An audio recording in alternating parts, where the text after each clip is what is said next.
Welcome to రాజనీతి. ఏపీపీఎస్సీలో Andhra Pradesh public service కమిషన్లో ఖాళీగా ఉన్న సభ్యుడి పోస్టును ప్రభుత్వం నిన్న భర్తీ చేసింది. ఇది సాధారణంగా జరిగే ప్రక్రియ. ఖాళీలనే భర్తీ చేయటం అనేది సాధారణంగా జరుగుతూ ఉంది. అయితే చిత్రంగా వైసీపీకి అనుకూలుడైన ఒక వ్యక్తిని సభ్యుడిగా నియమించారు.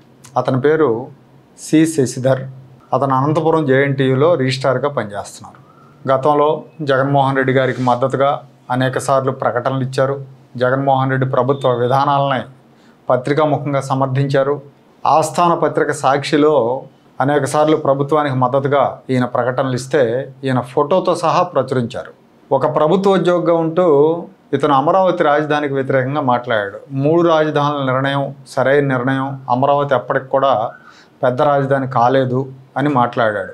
అధికార వికేంద్రీకరణ చాలా మంచి విషయం అని కూడా మాట్లాడాడు. అవన్నీ కూడా మీడియాలో వచ్చినాయి. కావాలంటే చూడొచ్చు, కొన్ని క్లిప్పింగ్స్ కూడా ఉన్నాయి.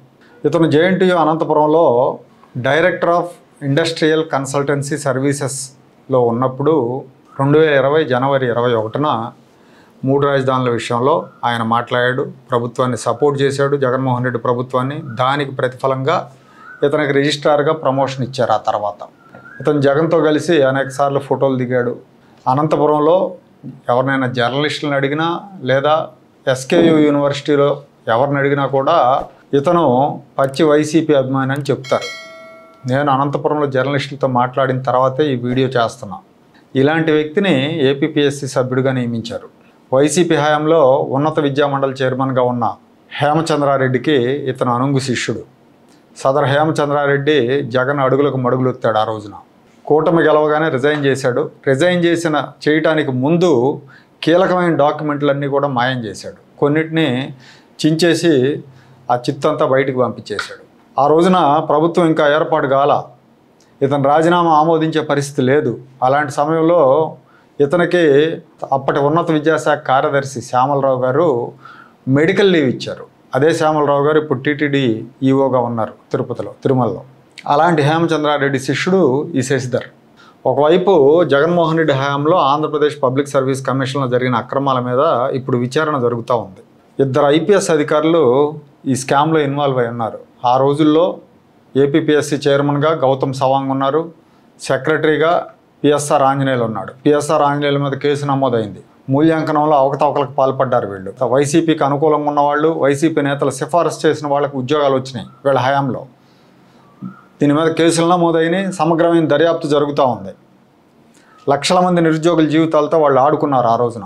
ఇలాంటి కీలకమైన సమయంలో ఒక వైసీపీ సింపథైజర్ని ఏపీపీఎస్సీ సభ్యుడిగా నియమించడం ఆశ్చర్యపరుస్తూ ఉంది, నిర్ఘాంతపరుస్తూ ఉంది.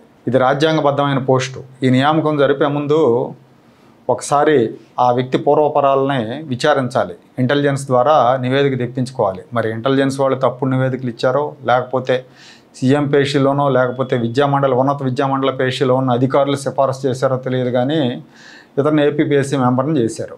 గతంలో వైఎస్ రాజశేఖర రెడ్డి ముఖ్యమంత్రిగా ఉన్నప్పుడు ఆంధ్రప్రదేశ్ పబ్లిక్ సర్వీస్ కమిషన్ ద్వారా డజన్ల కొద్దీ అర్హత లేని వాళ్ళని నియమించుకున్నారు. వాళ్ళ తొత్తులను నియమించుకున్నారు. వాళ్ళంతా ఇవాళ జగన్మోహన్ రెడ్డి 5 ఏళ్ళు అధికారంలో ఉన్నప్పుడు అరాచకంగా ప్రవర్తించారు. వాళ్లే ప్రమోషన్ల మీద ఇప్పుడు ఎస్పీలు అయ్యారు. వాళ్లే ప్రమోషన్ల మీద ఇప్పుడు కలెక్టర్లు అయ్యారు. వాళ్ళంతా కూడా ఇప్పటికీ జగన్మోహన్ రెడ్డికి అనుకూలంగా పనిచేస్తున్నాడు. అంటే దాన్ని ఎట్లా దుర్వినియోగం చేస్తారనేది వైఎస్ కుటుంబీకులు ఇదొక ఉదాహరణ. Andhra Pradesh public service commission Rajasekhara Reddy కానీ జగన్మోహన్ రెడ్డి కానీ అంతటి ప్రాధాన్యత కలిగిన ఏపీపీఎస్సీ అక్కడ ఇప్పుడు కూడా కూటమి అధికారంలో ఉన్నప్పుడు కూడా వైసీపీ వ్యక్తి వచ్చి పాగా వేయటాన్ని ఎలా చూడాలి? పవర్ ఉన్నప్పుడు కూడా సొంత మనుషులకు న్యాయం చేయలేకపోవటం నిజంగా దురదృష్టకరం.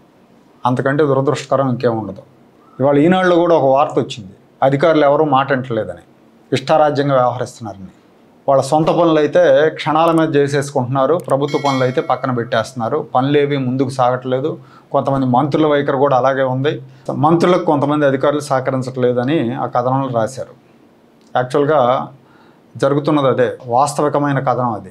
ప్రభుత్వం ఏర్పాటే సంవత్సరం దాటింది. ముఖ్యమంత్రి గారికి గతంలో 3 సార్లు ముఖ్యమంత్రిగా పనిచేసిన అనుభవం ఉంది. ఇంకా అధికారులు మాట వెనకపోవటం ఏంటి? ప్రభుత్వం మీద పట్టు రాకపోవటం ఏంటి?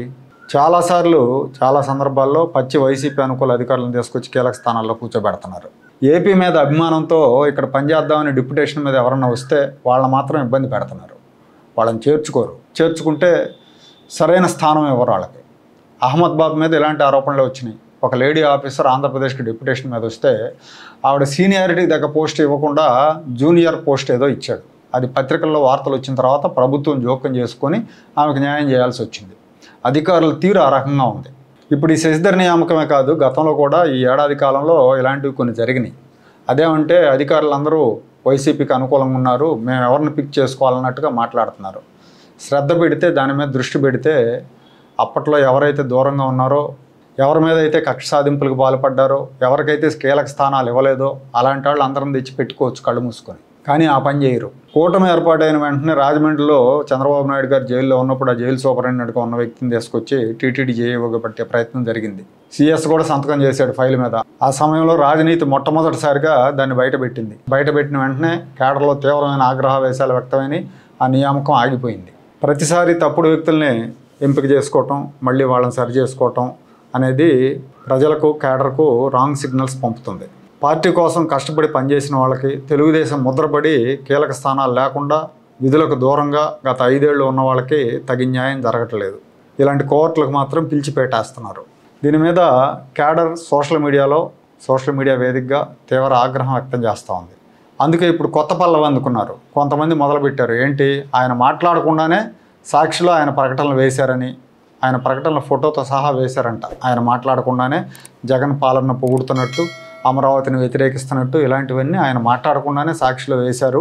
ఇతను ఎన్నికల సమయంలో తెలుగుదేశానికి బాగా హెల్ప్ చేశాడని సమర్థించుకునే ప్రయత్నం చేస్తున్నారు. పైగా ఆయన తనను రిజిస్ట్రార్ డ్యూటీ నుంచి రిలీవ్ చేయమని ఒక లెటర్ కూడా రాశారు అప్పట్లో అని ఆ లెటర్ను కూడా తిప్పుతున్నారు.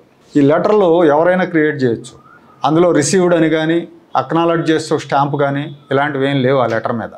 జస్ట్ టైప్ చేసి ఒక ఏదో సంతకం బరబర గీసినట్టు ఉంది పాత తేదీతో. దాన్ని ఎవరైనా చేయొచ్చు. పోనీ ఒకవేళ నిజంగా రాశాడు అనుకుందాం, ఎందుకు రిలీవ్ కాలేదు? ఎందుకు ఇప్పుడు దాకా రిజిస్ట్రార్ కొనసాగాడు? ఒక ప్రభుత్వ ఉద్యోగిగా ఉండి అమరావతి గురించి ఎందుకు మాట్లాడాడు? ఒకవేళ సాక్షిలో తప్పుడు రాతలు రాశారు అనుకుందాం, మరి ఆయన జగన్మోహన్ రెడ్డితో కలిసి దిగిన ఫోటోలు ఉన్నాయి కదా, మరి వాటికి ఏం చెప్తారు? తప్పు చేసినప్పుడు ధైర్యంగా ఒప్పుకొని నిర్ణయాన్ని వెనక్కి తీసుకోవాలి, లేదా తప్పుడు సిఫారసులు చేసిన వాళ్ళ మీద చర్యలు తీసుకోవాలి. మా నిర్ణయమే కరెక్టు, అతను చాలా మంచోడని ప్రచారం చేసుకుంటే చేసేదేం లేదు. మీ మంచి కోరి చెప్తాం, మీరు వింటే బాగుంటుంది భవిష్యత్తు.